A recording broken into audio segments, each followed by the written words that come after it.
All right, players 20 to 11 have been revealed in the top 50 NHL players of 2019. It features a guy who was fourth in scoring at number 20. So, guys, I'm going to ask you again, and we can look at any part of this list and say, maybe this guy should be higher, maybe this guy should be higher. They're not for this year. Who amongst these 10 do you think could be higher next year? I love Barkov. I love Alexander Barkov. If things go the way that it looks like it could go in Florida this year and they break into the playoffs, you know, once you get there, you could go on a couple rounds run, and if he shines then on the big stage, everybody knows, everybody talks about it. Now everybody will be able to see on the biggest stage that he's dominant at both ends of the ice, and if he puts up the same point totals or close to it as he did last year, I think you have to be talking about this guy as a top 10 player next year. What about Austin Matthews? There are a lot of people that would regard him as maybe a top 15, top 10 player right now, but the injuries have always held us back from really seeing his full potential. But he seems like an obvious guy that in years to come could be higher up on this list. Yeah, he's absolutely among the most elite goal scorers in the league with that shot. I mean, a guy with that frame and just such soft hands.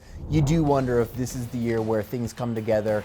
He avoids the injury bug, and we see in year 4 just everything this guy can do. He's only 22 years old. I think, you know, barring injuries, he's absolutely going to be higher next time we do this list. I feel like we'd be doing a disservice to Edmonton fans if we didn't just mention Leon Draisaitl. Again, fourth in scoring is nothing to be disappointed about. 105 points, 50 goals, 55 assists.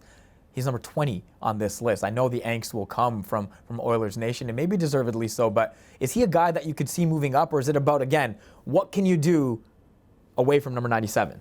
Well, that's part of it. Absolutely, that's part of it. And Connor McDavid is somebody who has dealt with injuries in his short career. So if something like that happens and Draisaitl is now kind of thrust up the lineup again and into that spotlight, I have no doubt that he could carry that team. Maybe not as far as McDavid on his own, but definitely a far ways. And if he is done that, whether or not McDavid's in the lineup, if Draisaitl is producing away from McDavid on the second line or whatever, then he's definitely a candidate to jump up this list.